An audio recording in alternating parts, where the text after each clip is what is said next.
चलिए, नमस्कार दोस्तों। प्रयास आईएएस एकेडमी में आपका स्वागत है।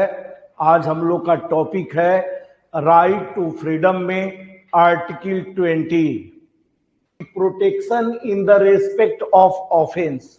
अपराध के संदर्भ में संरक्षण। मतलब क्या? अपराध के संदर्भ में संरक्षण का मतलब क्या? क्रिमिनल केसेज में हमको क्या मिलेगा? संरक्षण। जो अपराध है किसके अंतर्गत आता है? सिविल या क्रिमिनल? किसके अंतर्गत? क्रिमिनल ऑफेंस में आता है। तो गौर करिए, आर्टिकल 20 कहता है फंडामेंटल राइट्स का कि the citizens of the country get relief in the matter of protection. Bharat के लोगों को या नागरिकों को हम अपराध के संबंध में भी, अपराध के संदर्भ में संरक्षण प्रदान करते हैं। ये आर्टिकल 20 कहता है। गौर करिए, फिर से समझिए आर्टिकल 20 क्या कहता है। आर्टिकल जितना भी ये दिया गया है प्रोविजंस फंडामेंटल राइट्स में, किसके लिए दिया गया है? नागरिकों के लिए। किसके विरुद्ध दिया गया है? राज्य के विरुद्ध दिया गया है। अब आर्टिकल 20 क्या कहता है? कहता है कि this article gives the right to the citizens. यह आर्टिकल कहता है कि यह नागरिकों को यह अधिकार मिलता है अगेंस्ट द किसके? ऑफेंस, अपराध के विरुद्ध है। कारण कि they will not be punished illegally, उन्हें अवैध तरीके से दंडित नहीं किया जाएगा। तो भाई अवैध तरीका क्या है? तो आर्टिकल 20 वही कहता है कि आपको प्रोटेक्शन मिलेगा किसके? अपराध के संदर्भ में, यदि आपको गलत तरीका से दंडित किया जाता है। अगर गलत तरीका से दंडित नहीं किया जाएगा, you are accused, you are acquitted. Acquitted समझते हैं? आप यदि दोषी हैं, यू आर एक्यूज्ड, तो you are subjected to the punishment. आप दंड के भागीदार हैं according to the procedure of law. का स्थापित कानून की जो प्रक्रिया है उसके अंतर्गत आपको दंड मिलेगा। अब कहा जाए कि हमारा कॉन्स्टिट्यूशन है और हमारा दंड की प्रक्रिया है, दो पार्ट है, समझिए।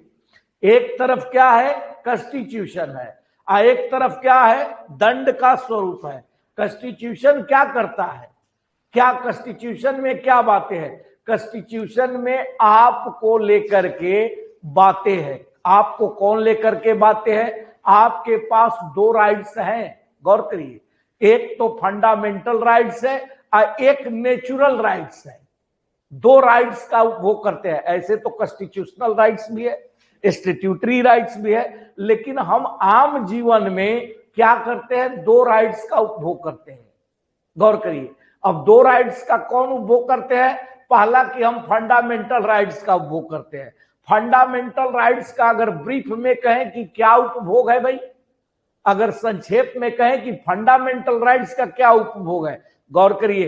This right starts from cradle to the grave. यह जन्म से कहां तक जाता है? मरण तक। जन्म लेने में हमारी जो आवश्यकता है, ये क्या है? फंडामेंटल राइट्स है कि नहीं?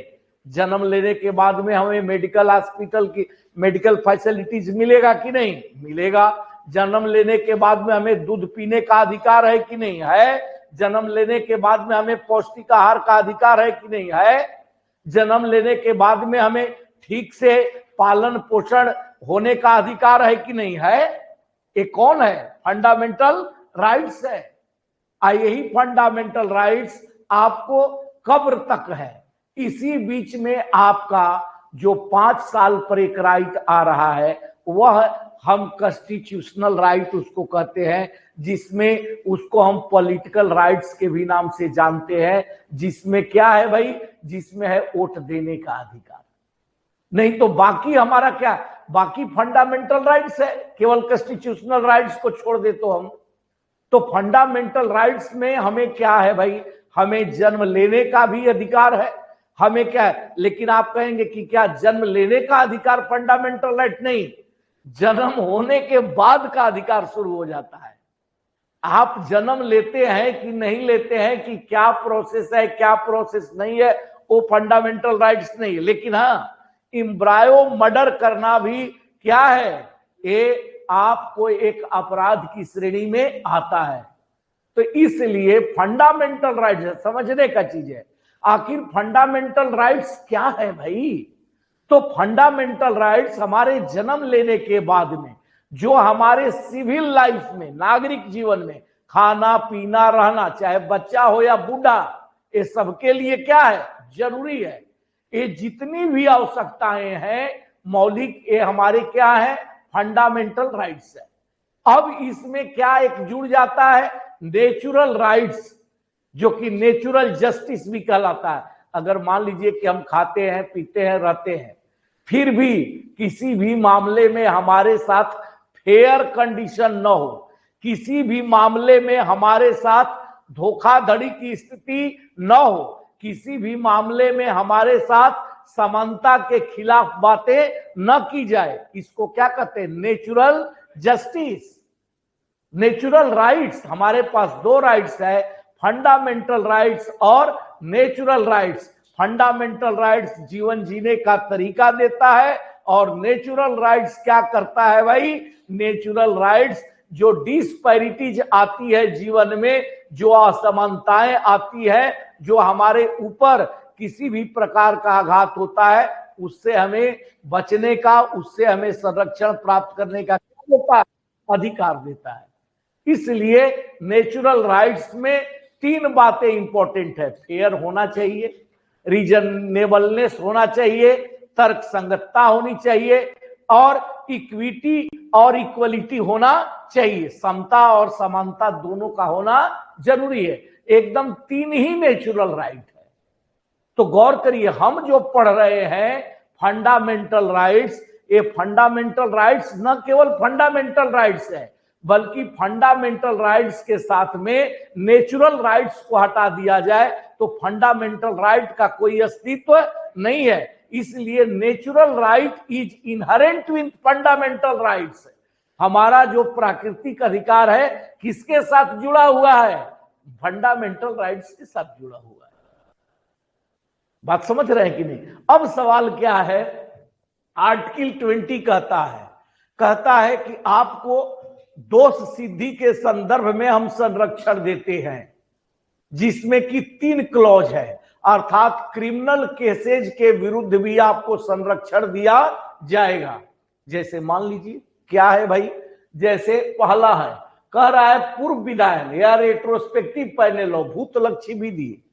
अगर आप समझिए, यू आर एन एक्यूज्ड, आप एक्यूज्ड हैं, दोषी हैं, यू हैव गॉट पनिशमेंट, आप सजा पा चुके हैं, in the time of the law inflicted, जिस समय कानून लागू था उस समय के कानून में आप सजा क्या है, पा चुके हैं।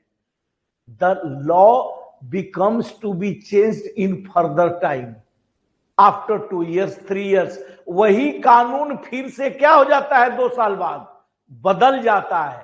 अब आप समझिए कि अगर आप 75 में सजा पाए हैं और 77 में कानून बदल जाता है, 75 में आप 10 साल के लिए पाए थे सजा और 77 में 15 साल के लिए सजा हो जाता है सेम मैटर का, तो क्या आप 15 साल भोगेंगे क्या, कि 10 साल? वही कह रहा है, कारण कि ये प्रोविजन कौन बनाएगा, प्रोविजन गौर करिए कि तो एग्जीक्यूटिव नहीं तो पार्लियामेंट बनाती है। तो गौर यही कह रहा है भूतलक्षी विधि में कि आप जिस समय के अपराध में लिप्त है उस समय जो कानून था, बदलते हुए कानून आपको प्रभावित नहीं करेंगे। एक मिनट, अब आ जाते हैं आपके पास, वो बहुत बढ़िया, बहुत बढ़िया। हाँ, क्या कहें, एक मिनट, एग्जीक्यूटिव आपको प्रोविजंस लाता है, टेम्पोररी प्रोविजंस लाता है, बनाता नहीं। कानून बनाएगा पार्लियामेंट ही, प्रोविजंस को ला देता है, ठीक है। अब गौर करिए, सवाल क्या है भाई कि अब आपने क्या पूछा,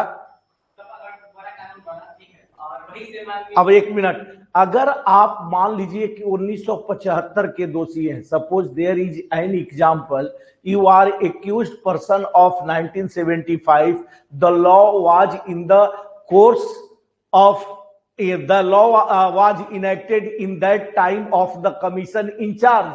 उस समय के जो कानून बने थे उसके अनुसार आप दोषी हैं और 10 साल की सजा भोग रहे हैं। आप फिर पैरोल पर निकलते हैं, ठीक है, आप पैरोल पर निकलते हैं, फिर 77 में क्या करते हैं, फिर वही काम कर देते हैं। गौर करिए, फिर वही काम 77 में कर देते हैं। तो गौर करिए, आपका पहला जो सजा चलेगा वो 75 का पहले क्या होगा, पूरा होगा। 75 का क्या होगा, पूरा होगा 10 साल।